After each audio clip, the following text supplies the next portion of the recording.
इस वीडियो में हम जानेंगे classification of gear in automobile, इसके यानी कि इसके वर्गीकरण के और इसके डिज़ाइन के बारे में। कई सीएनसी मशीनों सहित कई मशीनों के उचित और कौशल कामकाज के लिए गियर आवश्यक होता है। इन मशीनों में उनका महत्व उसके विभिन्न भागों के बीच गति, बल्क और टॉर्क को निर्बाध रूप से स्थानांतरित करने की उनकी क्षमता से उत्पन्न होता है।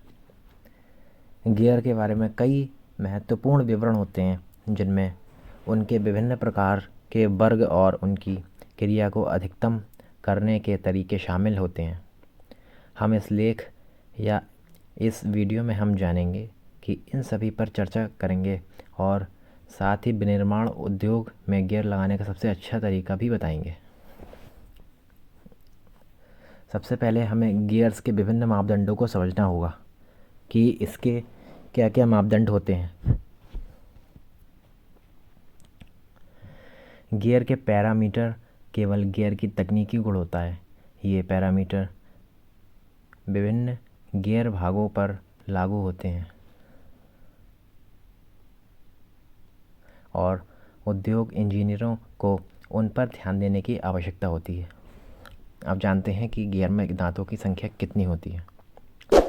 दांत गियर की परिधि के बाहर दांतेदार चेहरे होते हैं। दांतों के मामले में दांतों की संख्या के बराबर ही एक पूर्ण संख्या हो सकती है।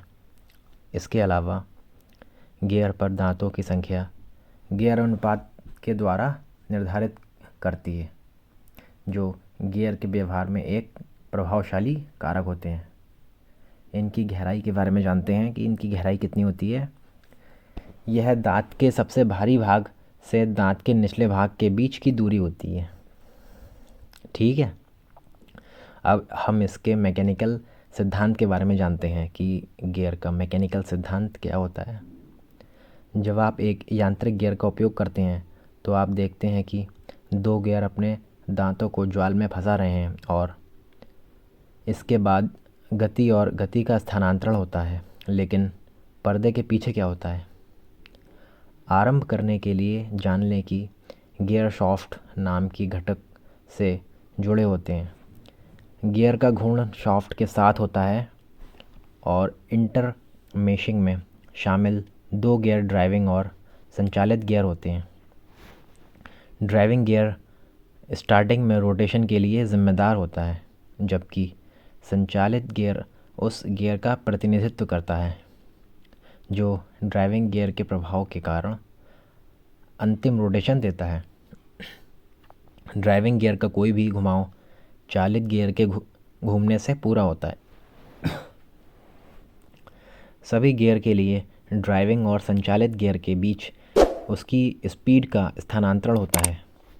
हालांकि कुछ गियर के लिए गति का हस्तांतरण रोटेशन की दिशा को बदल सकता है, जबकि अन्य गियर के लिए यह गति को जन्म दे सकता है। रोटेशन या गति के परिवर्तन है या नहीं, इसका निर्धारण करने वाले कारक दो गियर के डिज़ाइन होते हैं। उन मशीनों के लिए जो गियर इंटरमेशिंग से गति और टॉर्क को प्रभावित करना चाहती है, गियर जोड़ी को विभिन्न आकारों के लिए डिज़ाइन किया जाता है।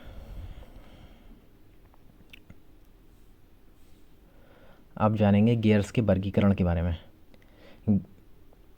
गियर को वर्गीकृत करने के कई तरीके होते हैं, तो हम कुछ सामान्य दो तरीकों के बारे में जानेंगे।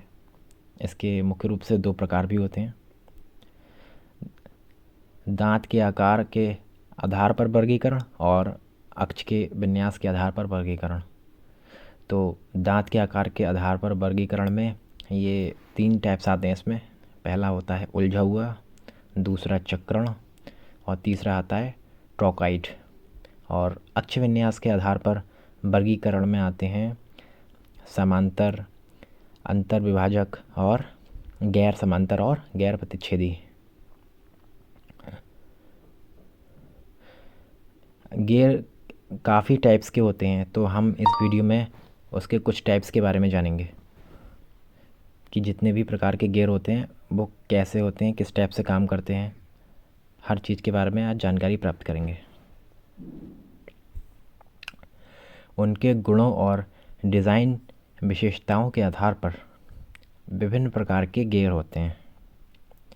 यह समझने के अलावा कि गियर कैसे काम करते हैं, मशीनिंग इंजीनियरों के लिए यह सबसे उत्तम संभव परिणामों के लिए विभिन्न प्रकारों और उनकी विशिष्टताओं को समझना आवश्यक होता है।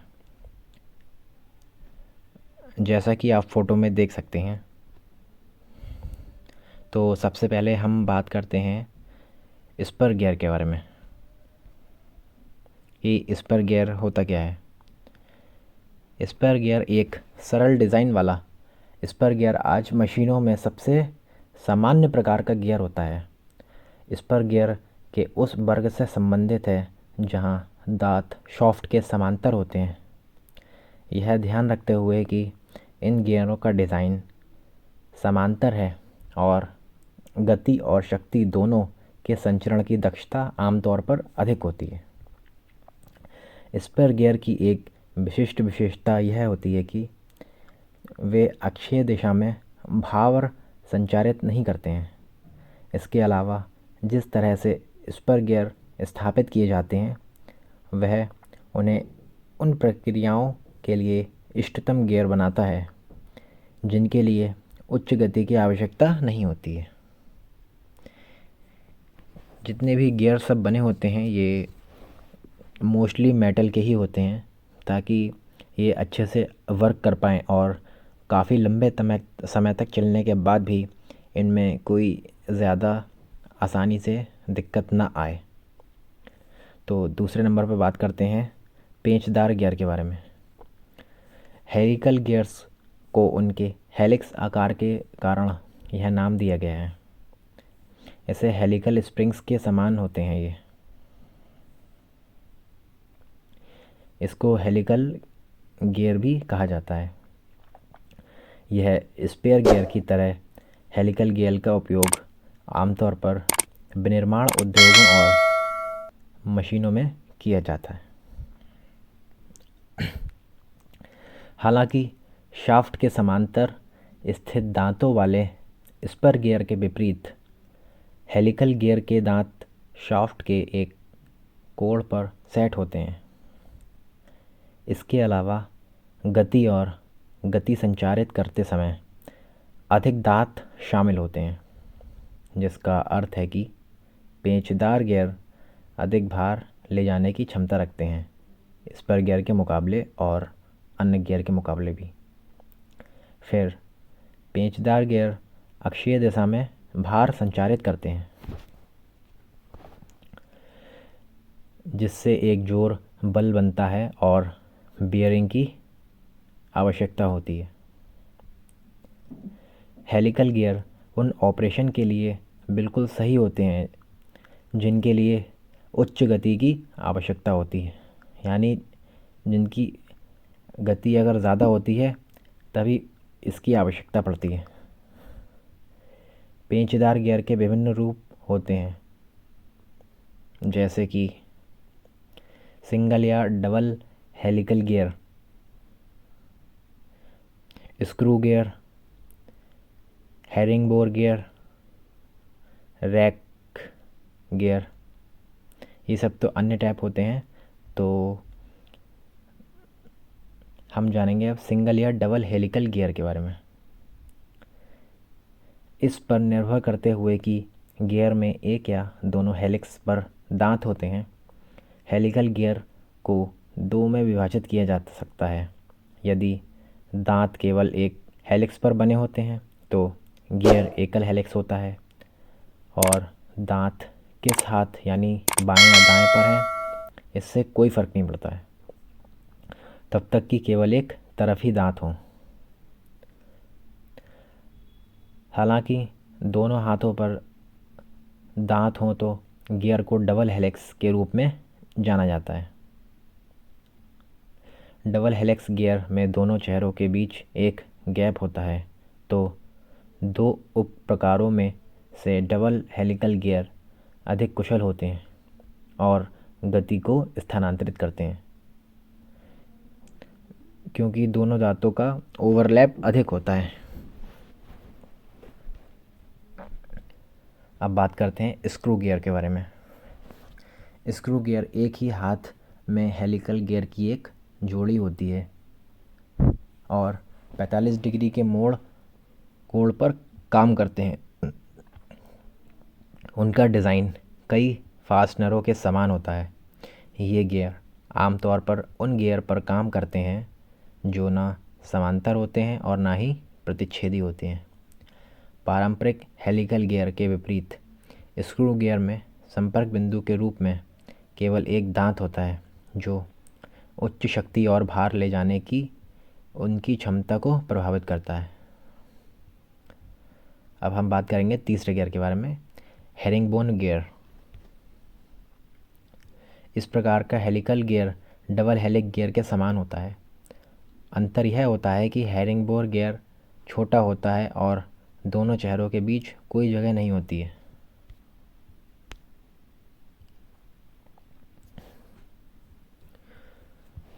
जबकि हेरिंगबोन गियर ऑपरेशन के लिए उपयुक्त होते हैं जिनमें बहुत अधिक कंपन और झटका शामिल होते हैं और वो महंगे भी होते हैं और इनका निर्माण करना काफ़ी मुश्किल हो जाता है। इसका अर्थ होता है कि उनका उद्योगों में व्यापक रूप से उपयोग नहीं किया जाता है। अब बात करते हैं रैक गियर के बारे में। इस गियर के प्रकार में समान आकार के दांत होते हैं जो एक रैखिक रॉड के साथ एक दूसरे से समान दूरी पर होते हैं, जिसे रैक कहा जाता है। इसके अलावा गियर रैक में गोलाकार गियर की एक जोड़ी होती है जिसे पिपियन के रूप में जाना जाता है, जो रैक को जोड़ता है। पिपियन और रैक के बीच एक जाल घूर्णी रूप में रैखिक गति में बदल जाता है। इस प्रकार के गियर का उपयोग ज़्यादातर ऑटोमोबाइल उद्योग में स्टीयरिंग के निर्माण के लिए किया जाता है।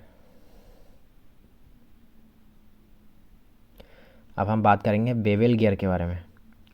बेवेल गियर एक शंकु के आकार का गियर होता है जिसके शंकु के चारों ओर दांत होते हैं, जिसका उपयोग प्रतिच्छेदी शाफ्ट के बीच बल के संचरण के लिए किया जाता है। शाफ्ट लंबवत या एक विशिष्ट कोण पर प्रतिच्छेद कर सकते हैं। इस गियर प्रकार का उद्योग में व्यापक रूप से प्रयोग नहीं किया जाता है क्योंकि यह अपेक्षाक्रम और गियरों से महंगा होता है। फिर भी गियर का उपयोग मिक्सर और क्रशर के निर्माण में किया जाता है। वेवर गियर कई प्रकार के होते हैं और उन्हें हम आगे समझते हैं। सीधे बेवल गियर का यह उपप्रकार कई उद्योगों में सबसे विशिष्ट है, मुख्य रूप से उन्हें सरल सेटअप के कारण, जबकि गियर की पिच शंक्वाकार है और दांत सीधे होते हैं। दूसरा टाइप है इसका सर्पिल बेवल गियर। बेवल गियर के इस उपप्रकार में उनकी टूथ लाइन में एक वक्रता केंद्र होती है जो गियर के दांतों के बीच उत्कृष्ट संपर्क बिंदुओं से मेल खाती है और परिणाम एक सहज ट्रांसमिशन के साथ मजबूत गियर होता है, हालांकि ये बहुत ज़्यादा ही महंगे होते हैं। तीसरा टाइप है इसका कि मेटर गियर।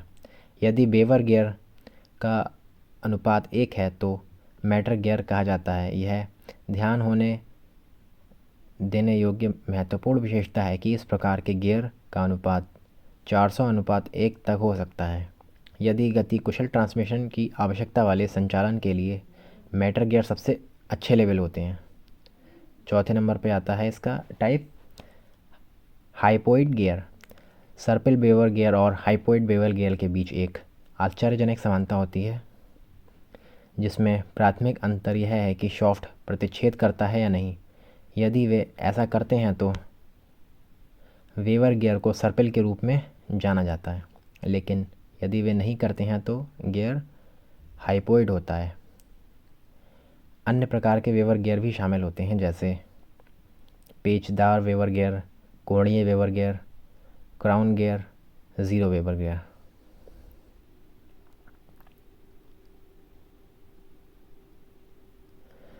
इस प्रकार और लास्ट में वर्म गियर।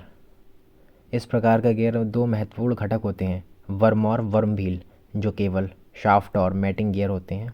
इस गियर के शाफ्ट में एक ड्रिल की तरह एक स्क्रू कट होता है और एक दूसरे को नहीं काटते हैं।